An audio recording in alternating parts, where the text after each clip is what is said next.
that the misalignments of the spine can actually have. If our spines are misaligned, it creates like a buffering effect within our body, a bit like if you're watching Netflix and that stupid wheel comes up and you can't watch your show. That wheel's coming up is an indication that the internet's still working, it's just not working quick enough to get the picture on the screen. And so by aligning the spine, it actually allows that smooth, free-flowing connection piece to come. So that's really where my hands-on work comes in, with that alignment piece from the body side of things. When we start to having a slightly probably more esoteric conversation when we're talking about heart space and soul, is that actually if you have an understanding of our different energy centers that run through our body, is that if our neurology is actually impacting if our spine is impacting how well our neurology can communicate, it also affects how those different energy centers can work. And if you're into meditation and connecting with your higher self, whatever you describe that or define that as, is if we're not able to actually move through those different systems well, it's very difficult to actually connect with our higher self also. So it works on a very 3D structural level, but also can move into the multi-dimensional as well. That was Dr. M, and you've landed on the Me&my Health Up podcast. I'm your host, Anthony Hartcher.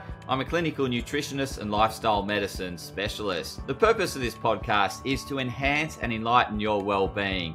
And today, Dr. M has come on the show to talk about body, head, heart alignment. Yes, body, head, heart alignment to help you better be more adaptive to stress, to help you better perform optimally. She has been a chiropractor in her field for 20 years. She is a podcaster and a well-known podcaster. Her podcast is Align You, and she is very famous for her education around holistic health. So Dr. N's come on the show to impart her wisdom to help you with the body, head, and heart alignment. So she's going to share her story, her journey, and how you can better align your body, head, and heart. Without much further ado, I'd love to welcome you into the discussion I'm having with Dr. M. Welcome on the Me&my Health Up podcast. How are you, Dr. M? I'm great, thanks, Anthony. Thanks so much for having me on today. Thanks for coming on the show. I really look forward to this conversation. We've obviously had pre-recording conversations around the speciality or specialty that you have with the body, mind, body, head, and heart alignment. So looking forward to that discussion because I think it's played a major role in where I've ended up today, and I'm keen to hear your take on it. And before we get into that, please share how you have arrived at what you're doing today. Oh, Anthony, you said we've only got about half an hour, so let's see if I can bring this into the relatively short version of how I ended up where I am sitting today in my podcast studio in my beautiful practice here in Alexandria, Mitchell Road Chiropractic. So, goodness, where to start? I think probably the start of my journey of body, head, and heart alignment really started as a 14-year-old. I think we might have been talking about this over coffee when we were off air, which was the reason why I actually started seeing a chiropractor in the first place was my dad had actually had his first stroke. I was 14. He'd had previous heart attacks. My dad actually passed away when I was in my early 20s, but he had his first stroke when I was 14, and so he actually got recommended to go and see a chiropractor because the result of his stroke was that he had lost quite a lot of function in the left-hand side of his body. So off he went to the chiropractor. At that point, I was playing a lot of sport. Give me a ball and a bat, and I'm very happy. And these days, it's golf is the ball and the bat or the club. But back then, it was cricket, it was hockey, it was softball. I played sport for school. I played sport for my club. I played rep sport. And the issue I was having was every quarter, at least once a quarter, I'd roll my ankles and sprain my right ankle particularly badly. And so Mum happened to mention this to the chiropractor she'd taken Dad along to. His name was Dr. Ken Gunn. And she said to him, Dr. Ken, can you do anything for ankles? And he said, I sure can. Bring Maria in. And I don't get called Maria very often these days, Anthony, but back then I did. And so my brother happened to be, I think he was second year of his medical degree at the time. And he put the fear of God into me before I went off to see Dr. Ken. He's like, whatever you do, don't let them touch your neck. And I was like, okay. Why? And he's like, they'll be all the blah, blah, blah, blah, blah. I was like, okay. So, of course, the first thing that Dr. Ken did when I rocked up with bad ankles was he checked my neck. And the reason being is it's so important from a brain-body connection point of view is that there's actually a clear pathway for the spinal nerves to be able to send messages up and down our spinal cord to communicate with every cell, tissue, and organ. Of course, I didn't really understand that at that point. But very subtly on the way out, I was a 14-year-old. At that point, as I mentioned, my dad was quite unwell when I was younger. And so I'd always wanted to help people. And at that point, I thought I wanted to be a physiotherapist. And unknowingly, when Dr. Ken said to me, oh, what do you want to do when you leave school? And I said, oh, I think I want to be a physiotherapist. I didn't realize it was somewhat offensive to say that to a chiropractor. And he said, you might want to think about chiropractic. And it sowed a seed that has me sitting here now. I'm 46, so you can do the maths of that. Many years later, I'm very involved with proactive wellness and wellbeing. And from there, I really only looked after my health quite reactively until I was 16, and I injured myself quite badly playing rep cricket out in Wellington. If anybody knows Western New South Wales, it's about a 5-6 hour drive west of Sydney. And it was the last day of the tournament. I picked up a ball on the boundary. For those cricket lovers, you'll understand what I'm talking about. For those that don't understand what I'm talking about 150 metres away from where I needed to throw the ball to. And I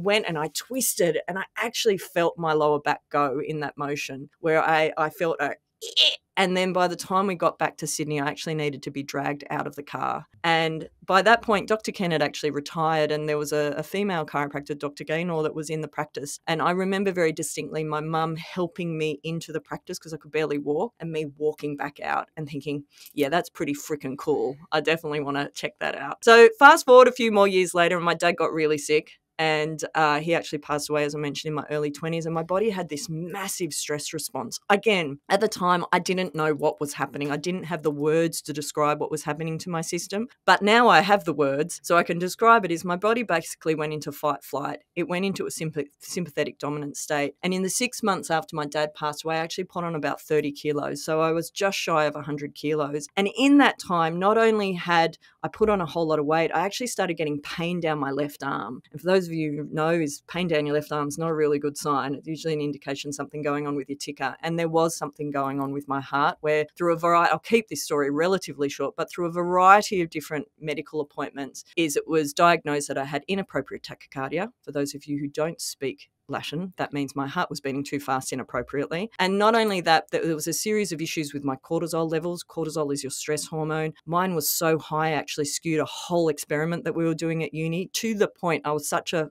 far outlier. The lecturer stopped and said, "Who is number blah, blah, blah?" I said, "That's me." He said, "Are you having that looked after?" I said, "Yes, I am." It was so skewed. And from that period of going through a more medical paradigm of how to look after my health, and I wasn't getting results. I was just sick, and I was chronically fatigued at the time. As a 23-year-old, that was quite debilitating. And it was when I actually started looking at health from a different lens, from a proactive, more natural approach, and really utilizing what was already around me. Chiropractic was already around me. I'd just been using it more for symptom relief versus brain-body connection correction, in the sense of getting my spine into the optimal alignment so that I could be functioning at my best. And so I suppose, to cut a very long story short, Anthony, is that through my own journey of understanding that you can either be symptom-orientated, which for me wasn't really working, it wasn't fixing the problem, or I could be solution-driven and correction-driven, which is what I ended up doing, and restoring my health to within 6 months of having seen a cardiologist effectively telling me if I didn't get my heart rate under control, I'd be in open heart surgery. In the 6 months that it took to get into an endocrinologist to find out what was going on with my hormones, from being proactive and turning my nutrition on its head, from getting adjusted more proactively, is that by the time I got to the endocrinologist, he said, "There's nothing wrong with you. What have you done?" And I said, "Well," and I started telling him about all the natural things I was doing, and he went, "Uh-huh."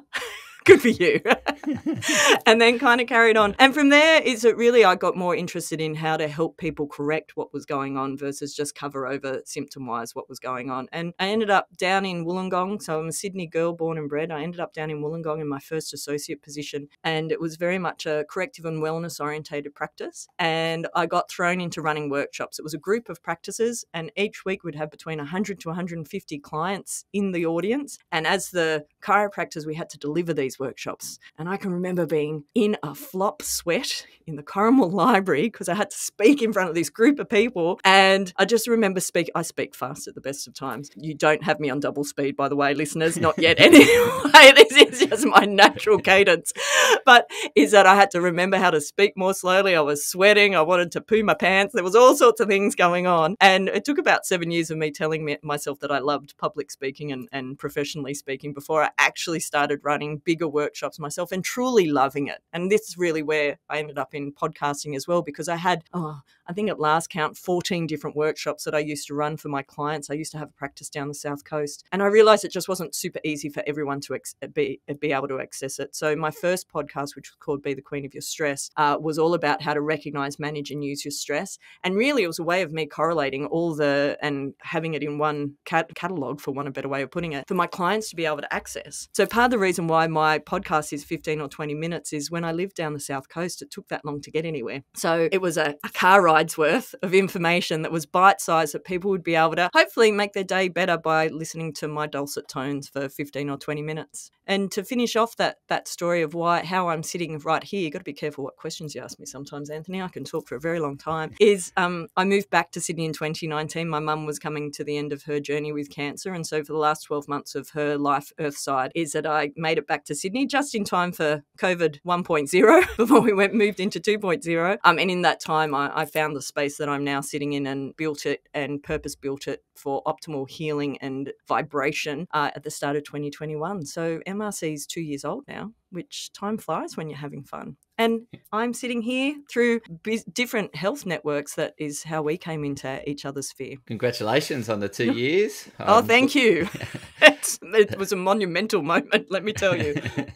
Well done. And thanks for opening up and sharing your story. Very insightful in terms of your journey and how you've arrived at what you're doing today. In terms of how you support your clients with the body, head, and heart alignment, how do you go about doing that? What's your approach? Yeah, it's multiple tier, and it depends how people come into my sphere. So if you're coming into my practice and we're working hands-on together, it's very much a spine-first approach. I also work with corporates and organisations and do half-day and full-day workshops, and I run 2 different retreats. One's a women's retreat and one's a all-gender retreat, where, again, it's a little bit different because we're not so much focusing on the physical at those retreats. But in terms of my hands-on clients, is the way that I approach it is structure first, because our structure governs our function. And that could be the same whether we were taking mindset approach first. Still, our structure governs our function in so many ways. But from a chiropractic point of view, it's actually assessing what's going on with your system from a spinal health point of view, from a system point of view as well, and then working a program together that actually aligns that. And then I also obviously have my podcast that people can access a whole lot of information around mindset and day-to-day design. And then I also have workshops that people come along to. So I have my Jumpstart workshop, which is foundation. So people get an understanding of how their neurology is working and what effect that the misalignments of the spine can actually have. If our spines are misaligned, it creates like a buffering effect within our body, a bit like if you're watching Netflix and that stupid wheel comes up and you can't watch your show. That wheel's coming up is an indication that the internet's still working. It's just not working quick enough to get the picture on the screen. And so by aligning the spine, it actually allows that smooth, free-flowing connection piece to come. So that's really where my hands-on work comes in with that alignment piece from the body side of things. When we start to having a slightly probably more esoteric conversation when we're talking about heart space and soul, is that actually if you have an understanding of our different energy centers that run through our body, is that if our neurology is actually impacting, if our spine is impacting how well our neurology can communicate, it also affects how those different energy centers can work. And if you're into meditation and connecting with your higher self, whatever you describe that or define that as, is if we're not able to actually move through those different systems well, it's very difficult to actually connect with our higher self also. So it works on a very 3D structural level, but also can move into the multidimensional as well. So one of the things when people come in to see me at my practice where I'm sitting right now is sometimes they've just seen the word chiropractor out the front and they just think they're coming in for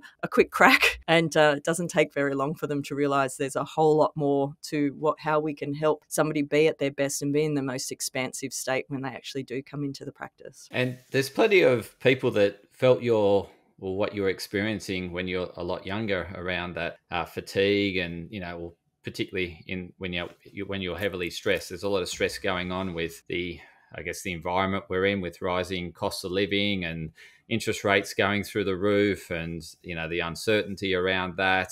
We've just come out of a pandemic, and so we're just through a health crisis, and people's fight or flight system may be still switched on, and they may be feeling what you're experiencing in your 20s around that, that, as you said, that sympathetic dominance, that chronically stressed for long periods of time, which is now fatiguing them. How would you suggest they go about correcting that? Well, so my most downloaded podcast is actually titled The Certainty of the Uncertain, which is, I think, one thing that, and we're of similar tick box, I think, age-wise, Anthony. So I think what we could say in our 40-something years of life is that what we can be certain of is there's always stuff that's going on externally. So one of the first things I think is a very good place to start is actually getting a baseline of where you are right now.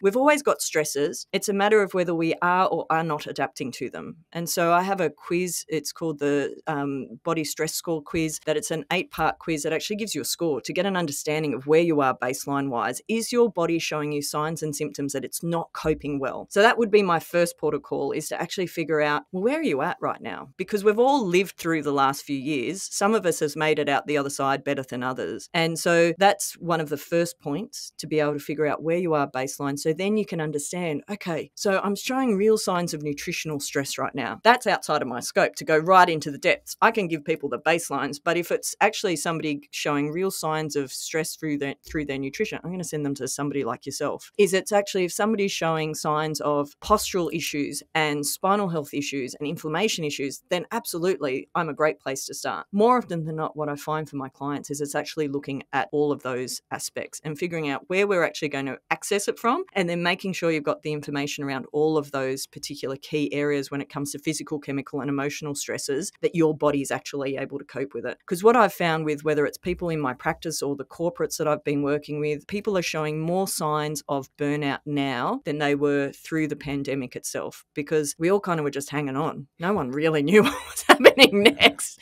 It was just like, I just got to make it through the other side and then I'll figure it out, which is what happens more often than not, right? Is how often do you go on holidays and you actually end up with a cold? And why does that happen? It's because you've been hanging on so freaking tight, because life has been so busy, particularly if you're about to go on holidays, that you've got this ramp up of actual stress in your world. And as soon as the lid is off the pressure cooker, that's when our immune system often goes, F you, for all the things that you've been doing to me for whatever length of time. That's certainly what I experienced in my early 20s. I've experienced it a few times throughout my life. The way my body shows signs and signals of stress in the past, I like to say in the past because I don't do the same things anymore. I nip it in the bud much earlier, is that I have the ability to be a overachiever with how fast I can put weight on. Back when I was putting on 30 kilos in such a short period of time, I could have looked at a potato from the other side of the room and all of a sudden my body expanded, or looked at a piece of bread. I don't even think I actually had to pass through my lips for me to put on weight, because my body was just so inflamed already. And that happened a couple of times. My first divorce is that happened where I put on a lot of weight. And also what happened, same when my dad passed away, I got terrible teenage like cystic acne, which for somebody who has great skin and grew up having not an issue, it was really hard, particularly the second time it happened, because by then I was doing a lot of work on camera. And so then all of a sudden I'm meant to be a health practitioner who's meant to know what the hell they're doing. And I had what looked like because it didn't just look like it was very painful acne that no matter how much makeup I put on, you could still actually see it. So I realized I probably got a little off tangent there, but I hope that's helpful to your audience, because that's a reality, is that we've always got shit going on, right? It's just whether or not we're coping with it or not. And sometimes I've had many conversations with the universe over the last few years of, come on, that's enough. Like, seriously, that'll do. I've got the lesson. I'm good. Can we carry on? You mentioned 2 life events that, you've been through and, resulted in significant stress. How would you say that, reflecting back, what would you do about, helping you better navigate through those life events? Because they're inevitable that they come into everyone's life, various stages, and how you respond. You've obviously got some experience in terms of, having lived through them, come out the other side. What would you say to your younger self, or how would you navigate them now? I could be so cheeky of what I would say to my younger self now, but in all seriousness. So with my clients, there's 5 key areas that I focus on. And really, I walk my talk. I'm absolutely human and I'm not always perfect. I do enjoy a glass of wine and a Negroni. I enjoy pizzas on the odd occasion, so it's not about being perfect. It's actually about understanding how to design your life. And this is what I teach people on my podcast and in the courses that I run as well. But the 5 key areas I focus on is spinal health, breath, inflammation, movement, and mindset, and creating your day so that you can actually, in as much as possible, design it. And even when the SHIT is hitting the fan, if you've actually got control of your day and you're planning it out so that it's to help you feel the way you want to feel, it's amazing how it can actually shift your day. And so to give you an example is, I was the healthiest and happiest, this might sound a bit counterintuitive to some people, when my mum passed away. So my mum was my best friend. She was my rock. She was my foundation. And it was life-changing when she passed away. I felt like the baton of being the family matriarch was passed over to me, and I'm the youngest in my broader family. So it was a really big time. But because of the daily practices that I have in place, the self-care practices, routines, rituals that I have every day made a massive amount of difference. And so whilst there was a grieving process, and much to a lot of people around me's shock and dismay, is that I didn't grieve how they expected me to, because I actually had gone through the process with that whole experience quite differently. And so the things that I do and I recommend to my clients as much as possible is, one is to design your day. Understand where and how you can actually chunk out time so that you can do things that light you up. And what lights me up is going to be different to what lights you up. Like, what lights me up is watching my goofy dog, who you might see wandering behind me at some point behind the Atlas Ray of Sunshine, who is the practice concierge at MRC. If you ever come into MRC, you get to meet Atlas Ray of Sunshine. But it's watching her goof around in the park. Like, I can do that for 20 minutes and be grounding. So this is the other component of it, nature's medicine, is to be grounding, feet on the grass onto a natural surface and just be smiling. And even in my saddest moments as Mum was passing, it actually brought me great peace. It's having the right people around me. I'm very curated with who I hang out with and how I spend my time. And I would much prefer these days to spend my time on my own or with my beautiful wife versus having the sycophants or the people around that might be fun for a minute, but you kind of walk away drained when you've been around them. Does that make sense? Yeah. So I think understanding who's in your sphere is super important, and who you let into your inner circle is vital. I spend a lot of time close to where I live, relatively close to beach. We're not beachside, but we're about 10-minute drive, 10, 15 minutes in the morning, no traffic, over to Clovelly. There's a spot on the cliffs that back then I was regularly at sunrise throughout the year. I do get into the water year round. It's a bit crisp at the moment, but it's still lovely. I don't do it quite as much as I used to, partly because I've actually built up that muscle. But through my most stressful times, the short answer to that, Anthony, is to double down on the self-care routines and rituals that serve you well when you're healthy, is to actually practice them when you're healthy, so that when the SHIT is hitting the fan, you've got something to lean back on. You're not reinventing the wheel and trying to figure out, how am I going to deal with this particular stress?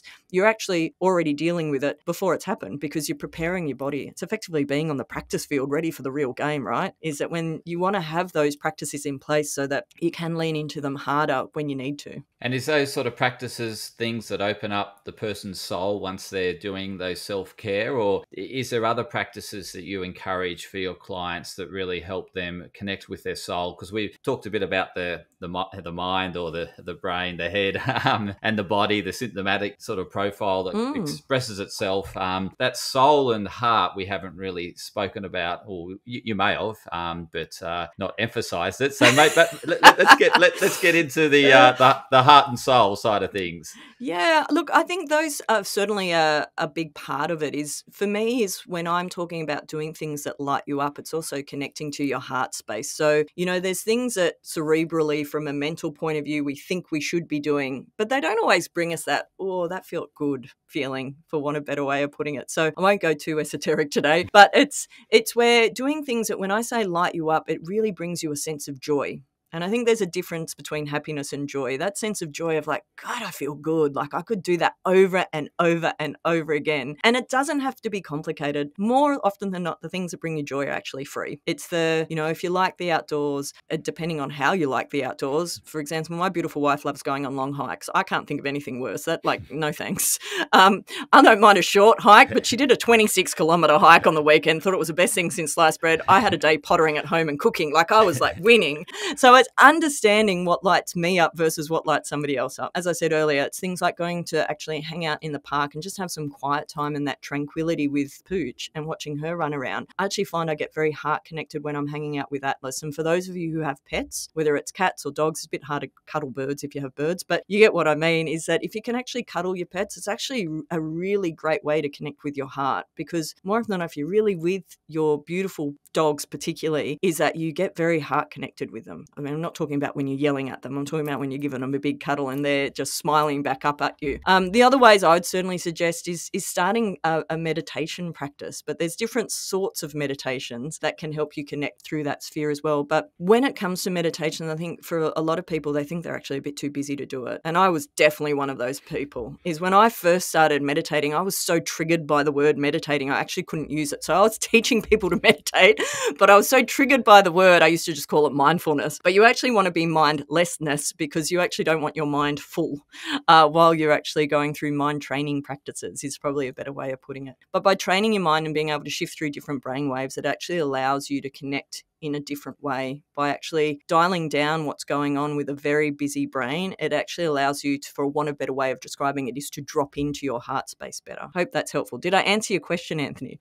Absolutely. Good, Dr. I'm glad. Fantastic. No, it's good because we spoke a lot about the mind and various body things, such as you mentioned, diet and exercise. And I was thinking, yeah, that's that soul and, the heart. And I'm thinking, is that the self-love, self-care sort of area? And as you said, you associate it with it bringing joy and inspiration, and you feel inspired when you do it. So I really appreciate you shedding some light on that. In terms of some concluding words that you'd like to impart the listeners with around, because this is very much a holistic podcast. You've discussed holistic elements to health and well-being. You've shared a lot of lived experiences, and you've been through ups and downs, and you've navigated your way through them. And you now have this ritual that you've shared as well. But do you have any sort of top areas other than the ones you've shared around connection and doing what brings you joy? Is there anything else that really helps? You've mentioned, obviously, structural alignment and structural care.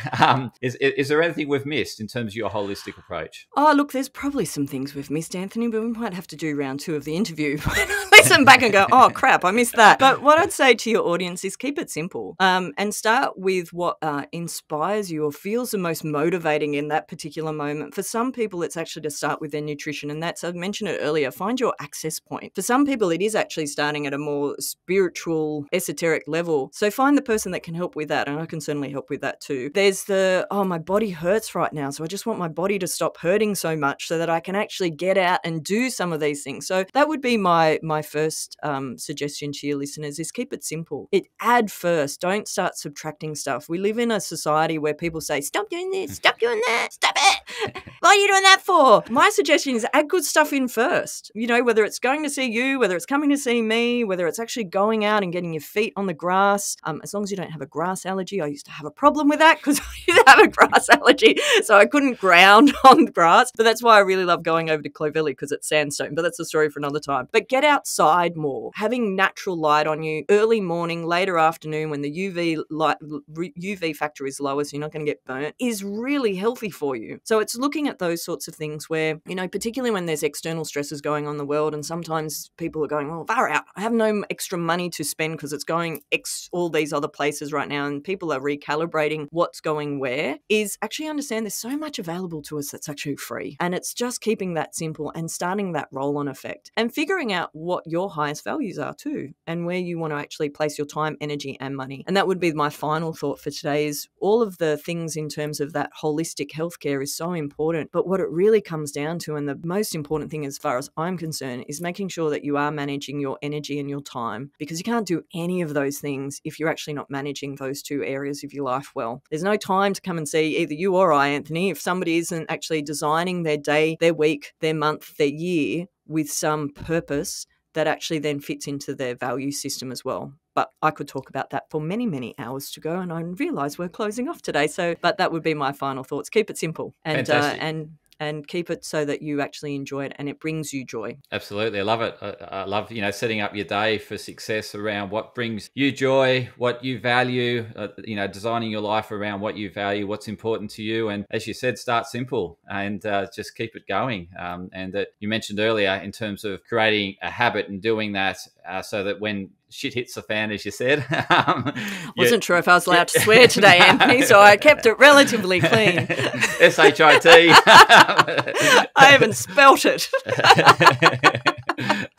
So how can the listeners best connect with you? A couple of different ways. If they miss my dulcet tones after today, there's many episodes of Aligned You on Spotify or iTunes. I'm sure you'll pop the link in the notes. If they want to see me in person, I'm at Mitchell Road Chiropractic in Alexandria in Sydney. There's other ways to be able to coach with me as well. So either through my Mitchell Road Chiropractic website or through my Aligned You website is the best way to connect with me. You can get me on Instagram, Facebook, LinkedIn, all the usual platforms platforms, which I'm sure we'll throw the links up in the show notes. Absolutely, Dr. M. I'll put all those links you mentioned in the show notes. Listeners, thank you for tuning in to another insightful episode. Hope you enjoyed the chat with Dr. M, and stay tuned for more insightful episodes of Me and My Health Up. Thank you. Thanks, Anthony. You're welcome.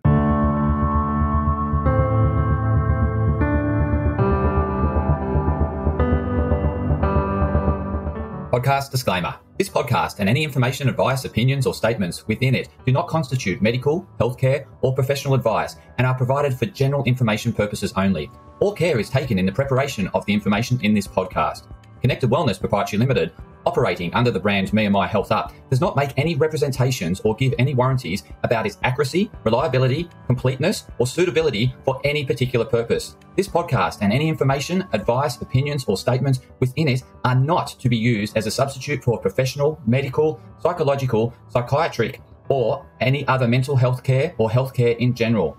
Me and My Health Up recommends you seek the advice of a doctor or qualified health provider with any questions you may have regarding a medical condition. Inform your doctor of any changes that you may to your lifestyle and discuss these with your doctor. Do not disregard medical advice or delay visiting a medical professional because of something you hear in this podcast. This podcast has been carefully prepared on the basis of current information. Changes in circumstances after publication may affect the accuracy of this information. To the maximum extent permitted by the law, Me and My Health Up disclaims any such representations or warranties to the completeness, accuracy, merchantability, or fitness for purpose of this podcast and will not be liable for any expenses, losses, damages incurred, indirect or consequential damages or costs that may be incurred as a result of the information being inaccurate or incomplete in any way and for any reason. No part of this podcast can be reproduced, redistributed, published, copied, or duplicated in a form without prior permission of Me and My Health Up.